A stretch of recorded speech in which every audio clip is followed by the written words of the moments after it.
একটি আদর্শ ফ্যামিলি, বাবা, মা এবং 4টি সন্তান। একদিন তারা 4 জন একটি পাহাড়ের ধারে দিয়ে যাচ্ছিল। হঠাৎ বৃষ্টির পানি জোয়ার এসে তাদেরকে নিয়ে যায়। পাথরের সাথে ধাক্কা খেয়ে তারা মারা যায়। জাহান্নামে তাদেরকে দেখানো হয়। সেখানে 2টি ছেলে এবং একটি মেয়ে জাহান্নামের আযাব ভোগ করতেছে। আর একটি মেয়ে দাঁড়িয়ে থাকে, কিন্তু তাকে আযাব স্পর্শ করতে পারে না। আদর্শ ফ্যামিলির 4 জন ছেলে মেয়ে থেকে 3 জন আযাবে পোড়াচ্ছে, কিন্তু একটি মেয়ে দাঁড়িয়ে থাকে, কেন তাকে পোড়াচ্ছে না?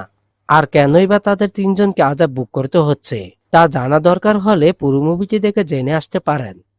গল্পটি শুরু হয় একটি শান্ত ঘরে। সেই ঘরে ছিল সাদা কাপড় পরা একটি মেয়ের লাশ, কিন্তু চারিদিকে মানুষ ভিড় করে আছে। কারো চোখে কান্নার কোনো জোয়ার দেখতে পাচ্ছি না।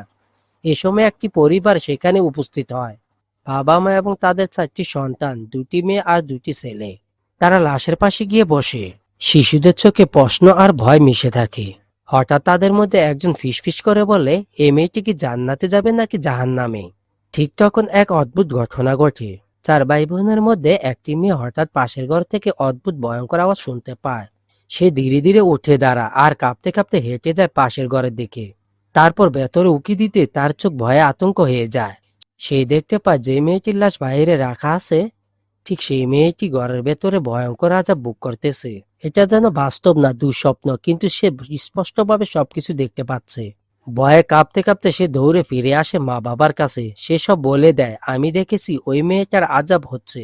কিন্তু তার কথা কেউ গুরুত্ব দেয় না। মা বাবা তাকে থামিয়ে দেয়, চুপ করিয়ে দেয়, কারণ তারা ভাবে এটা শুধু শিশুর কল্পনা। তখনও তারা জানতো না এই ছোট মেয়েটার দেখা জিনিসটা একদিন তাদের জীবনে সবচেয়ে ভয়ঙ্কর সত্য হয়ে দাঁড়াবে। কারণ তাদের বাবা ছিলেন একজন মসজিদের ইমাম, তার নাম জাকির। জাকির সবসময় তাদের সন্তানকে পরকালে শাস্তির কথা মনে করিয়ে দিতেন। পরের দিন জাকির মসজিদে শিশুদেরকে পড়াচ্ছে, তাদেরকে বোঝাচ্ছে পরকালে শাস্তি ভোগ করতে হবে যদি কেউ আল্লাহর আদেশ না মানে। সেখানেও ছিলেন জাকিরের 4টি সন্তান। মাদ্রাসা পড়া শেষে তারা 4 জন ভাই বোন খেলাধুলা করেন। তবে সেখান থেকে একটি মেয়ে সবসময় আল্লাহকে ভয় করতেন, তার বাবার কথা মেনে চলতেন। সে তাদের সাথে খেলাতেন, কিন্তু ইসলামিক অনুযায়ী সে তাদের সামনে গান করেন। গানটি হচ্ছে, ভালো মানুষের সাথে চলাফেরা করলে ভালো কিছু শেখা হয়, আর খারাপ মানুষের সাথে চলাফেরা করলে খারাপ কিছু শেখা হয়। কিন্তু তাদের 4 ভাই বোনের মধ্যে মৃত্যু হলে কে জাহান্নামে যাবে তা আমরা পরের দৃশ্যে দেখব। এইভাবে দেখতে দেখতে 10 বছর কেটে যায়। তারা 4 ভাই বোন বড় হয়। বড় ছেলের নাম সালেহ, ছোট ছেলের নাম ফজর, আর বড় মেয়ের নাম তিয়াস, ছোট মেয়ের নাম আজিজা এবং মার নাম পিতা। তাদের ফ্যামিলি অনেক হাসি খুশি ছিলেন। একদিন টিএস ঘর থেকে বের হয়, কি যেন তার কাপড়ের নিচে লুকিয়ে। সে ধীরে ধীরে তার মার কাছে এসে দাঁড়ায়। কাপড়ের নিচ থেকে বের করে দেখায় পরীক্ষার কাগজ। মা দেখতে পায় সে গণিত পরীক্ষা ফেল করেছে, কিন্তু মেয়ে পরীক্ষা ফেল করাতে তার কষ্ট লাগে না। তবে একটাই ভয়, জাকির যদি এই কথা জানে টিয়াসকে শাস্তি দেবে। তাই জন্য মা বলে দেয়, তুমি কাগজটা লুকিয়ে রাখো, তোমার বাবাকে দেখিও না।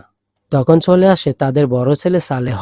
সে একটি কোম্পানিতে জব করে, তাদের সবার জন্য অনেকগুলো গিফট আনে। তবে সালেহ ইতিমধ্যে অনেক টাকা খরচ করে গিফট এনেছে। তার বেতনের চেয়ে টাকার পরিমাণ অনেক বেশি হয়ে গেছে। সবাইকে গিফট দেওয়ার পর আজিজা বলে, আমার জন্য গিফট আনলে না? সালেহ বলে, তোমার জন্য আমি একটি স্পেশাল গিফট এনেছি। এই বলে একটি পুতুল বের করে দেখায়, কিন্তু সে রেগে যায়। সে বলে, আমি কি এখন ছোট আছি নাকি? এই বলে সে উঠে চলে যায়। কিন্তু তারপর যা হলো, গোপন কখনো লুকিয়ে থাকে না। তিয়াস আজিজের হাত ধরে থামানোর চেষ্টা করে, কিন্তু সাথে সাথে গণিত কাগজটা পড়ে যায়। সেই কাগজটা জাকির দেখে ফেলে।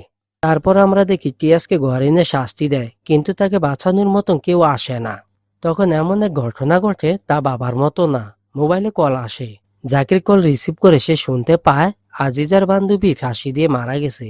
তখন বাবা মা যাবার জন্য রওনা দেয়, কিন্তু পাশের রুমে আজিজা বসে থাকে। সালেহ তাকে জিজ্ঞাসা করে, তুমি কেন এখানে মন খারাপ করে বসে আছো?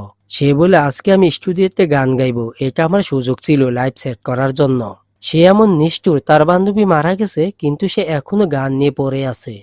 টিয়া শেষে বলে, তোমার বান্ধবী মারা গেছে আর তুমি গান গাওয়ার জন্য চিন্তা করতেছ, তুমি কি যাবে না? এই কথা বলতে তারা 2 ভাই বোন তার সাথে রেগে যায়। সালেহ আজিজাকে বলে, তুই কোনো চিন্তা করিস না, আমি তোকে সেখানে নিয়ে যাব। আর এদিকে বাবা মা রওনা দেয় মৃত মানুষ দেখার জন্য। কিন্তু সালেহ বলল, বাবা মা তোমরা চলে যাও, আমি তাদেরকে দেখে রাখবো, আমরা যাব না। কিন্তু বাবা মা তাদের গোপন রহস্য বুঝতে পারে না, তাদেরকে এখানে রেখে যায়। বাবা মা ঘর থেকে বের হতেই তারা রওনা দেয় অডিও গান রেকর্ড করার জন্য।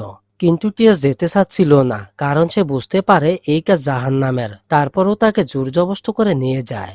অন্ধকার রাতে বাগানের ভেতর দিয়ে তারা যাচ্ছিল। এই বাগান শেষ করে পাহাড়ের উপর দিয়ে যেতে হবে। কিন্তু সেখানে যাবার আগেই একটি মুরব্বী সামনে আসে, তার নাম হাজী সাহেব। হাজী সাহেব চোখে কিছু কম দেখে, তারপরও সে বুঝতে পারে তারা পাশের পাহাড় দিয়ে যাবার জন্য রওনা দেয়। হাজী সাহেব বলে, তোমরা কি ওই পাহাড় দিয়ে যেতে চাচ্ছ নাকি? তারা বলল, হ্যাঁ, আমাদের একটা ইমার্জেন্সি কাজ আছে, এখনই যেতে হবে। কিন্তু হাজী সাহেব বলল, এই পাহাড়টা সুবিধার না, তোমরা গেলে দুর্ঘটনা হতে পারে।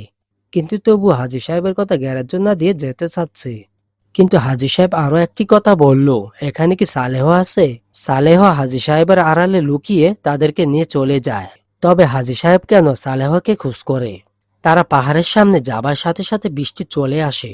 টিয়াস বলল, চলো আমরা বাড়িতে ফিরে যাই, এখানে আমরা বিপদে পড়তে পারি। কিন্তু তার কথা গুরুত্ব না দিয়ে পাহাড় দিয়ে হাঁটা শুরু করে।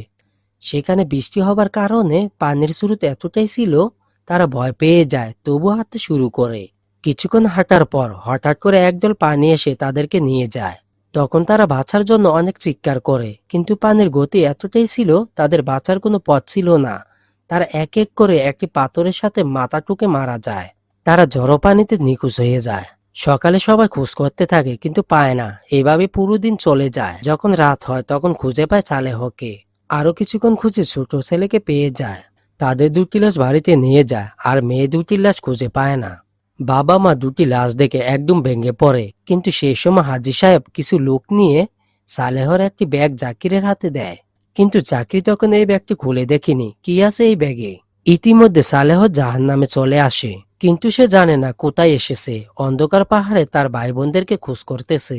চারিদিকে খোঁজ করতে দেখতে পায় নৃশংসভাবে মানুষকে শাস্তি দেওয়া হচ্ছে। সালেহ বুঝতে পারে, আমি তো জাহান্নামে চলে এসেছি, এখন আমার কি হবে? সে এই কথা ভাবতেই একটি কালো পোশাক লোক এসে তাকে ধরে নিয়ে যায়। দুই হাত বেঁধে মুখের ভেতর থেকে জিভ টেনে বের করে, তারপর একটি কেচি দিয়ে জিভ কেটে ফেলে। কিন্তু সে কেন জাহান্নামে আসলো? চলো পূর্বের ঘটনা দেখে আসি। সালেহ একদিন বসে গেম খেলে। সে গেম খেলতে পছন্দ করে, কিন্তু তার মা এসে বলতো, তুমি কি নামাজ পড়েছ? কিন্তু সালেহ উত্তর দিল, আমি এখন নামাজ পড়তে পারবো না, পরে পড়ে নেব। আল্লাহর আদেশ না মানার কারণে এই জন্য সালেহ শাস্তি ভোগ করতে হচ্ছে।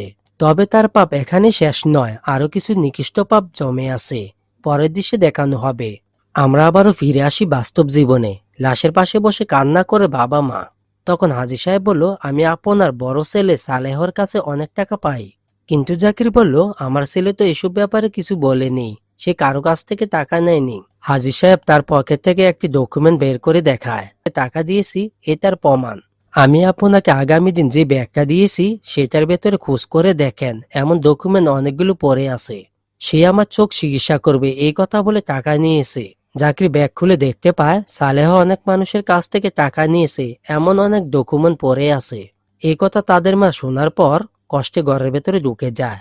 তবে ভুল করে ছোট ছেলে ঘরে চলে যায়। সেখানে গিয়ে দেখতে পায় টেবিলের উপর অনেকগুলো ফটো পড়ে আছে।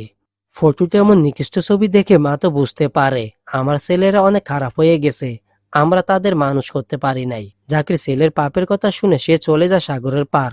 সেখানে বসে বসে কান্না করে এবং ভাবে, আমি ছেলেদেরকে মানুষ করতে যে পরিশ্রম করেছি সব বিফলে গিয়েছে। তখন তার চোখ পাশের দিকে যায়, সে দেখতে পায় তার ছোট মেয়ে আজিজা পড়ে আছে। আজিজাকে ঘরে নিয়ে যায়, সেখানে 3টি লাশ তাদের সামনে পড়ে আছে। তারা দুজন লাশের পাশে বসে কান্না করতেছে। তখন একটি লোক এসে খবর দেয়, আপনার বড় মেয়েকে পাওয়া গেছে, সে হসপিটালে আছে, এখনো জীবিত। বাবা মা এই কথা শোনার পর দৌড়ে যায় হসপিটালে। সেখানে গিয়ে দেখতে পায় টিয়াস এখনো বেঁচে আছে, কিন্তু সে যেন বেঁচে থেকেও মৃত, মানে 100 থেকে 99 সে মৃত, আর 1% বেঁচে আছে। সেই জন্য তাকে দেখানো হয় জাহান্নামে। সেখানে সে ঘুরতে থাকে শুধু তাদের ভাই এবং বোনদেরকে খোঁজ করতে। কিছু দূর যাবার পর দেখতে পায় চারিদিকে শুধু মানুষকে শাস্তি দেওয়া হচ্ছে। তারপর তার ছোট ভাইকে একটি বড় লোহা গরম করে শাস্তি দেওয়া হচ্ছে। তার শরীর পুরে ছিন্ন ভিন্ন হয়ে যাচ্ছে। কিন্তু তিয়াসের কিছু করা ছিল না, এটা জাহান্নাম, কারো কথা চলে না। তার হাতে কোনো ক্ষমতা নেই এখান থেকে বাঁচানোর জন্য। যাই হোক, সে অন্যদিকে তাকে দেখতে পায় তার বোন আজিদার হাতে একটি লোহার শিকড় পড়ে আছে। সেটাকে খোলার জন্য চেষ্টা করে, খুলতে পারে না। কিন্তু কেন? একদিন আজিজা তার বান্ধবীর কাছ থেকে একটি ব্রেসলেট নিয়েছিল অনেক জোর জুলুম করে। মানে আজিজা বান্ধবীর সাথে সবসময় অত্যাচার করত, তাই জন্য বান্ধবী ফাঁসি দিয়ে মারা গেছে। আর সেই বান্ধবী এখন জাহান্নামে নিজেকে নিজেই বারবার ফাঁসি দিয়ে যাচ্ছে, কিন্তু তবুও তার মৃত্যু হয় না। এটাকে বলে কবরের আযাব।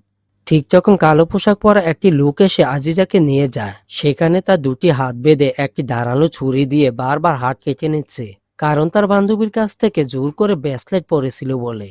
তিয়াসের সামনে তিন ভাই বোনকে অনেক নৃশংসভাবে শাস্তি দেওয়া হচ্ছে। তিয়াস সেটাকে সহ্য করতে না পেরে একটি কালো পোশাকের সাথে হাতাহাতি করে যাতে তার ভাইকে শাস্তি না দেয়। ঠিক সেই সময় তার মুখ থেকে কালো পোশাক সরে যায়। তিয়াস দেখতে পায় তাদের ভাই বোন নিজেদেরকে নিজেরাই শাস্তি দিয়ে যাচ্ছে। সে তো এই দৃশ্য দেখে অবাক হয়ে যায়। এই ভাবতে তার পেছন থেকে একটি কালো পোশাক পরা হাত দেয়। তিয়াস ভয় পেয়ে যায়। সে মনে করে তাকে কবরের আযাব ভোগ করতে হবে। কিন্তু কালো পোশাক লোকটি মুখ থেকে কাপড় সরিয়ে দেয়। তার মুখ ছিল তিয়াসের হুবহু চেহারা, কিন্তু তাদের ভাই বোনদের মতো না। তার চেহারা ছিল হীরার মতো চকচক। কালো পোশাক লোকটি তাকে টেনে নিয়ে যাচ্ছিল। তারপরও তিয়াস তাদেরকে ছেড়ে যেতে চাচ্ছিল না। তাদের সবাইকে জড়িয়ে ধরে। কিন্তু হুবহু লোকটি সে বললে, তোমার স্থান এখানে নয়, তুমি চলে আসো। ঠিক তখনই বাস্তবে ফিরে আসলাম। সেখানে আমরা দেখতে পাই তিয়াসের জ্ঞান ফিরে আসে। তাদের মা বাপ তিনটি ছেলে মেয়ে হারিয়ে কষ্টে বুক ফেটে যাচ্ছিল, কিন্তু আল্লাহর রহমতে একটি মেয়ে ফিরে আসে। কারণ সে ছোট থেকে আল্লাহকে ভয় পাইতেন, সবসময় মানুষকে দান করতেন এবং 5 ওয়াক্ত নামাজ পড়তেন। যাই হোক, এরপর তারা সবাই মিলে ভাই বোনদের কবরস্থানে যায় আর আল্লাহর কাছে দোয়া করে তাদের কবরের আযাব যেন দূর করে দেয়। ঠিক তখনই মুভিটি এখানে শেষ হয়ে যায়।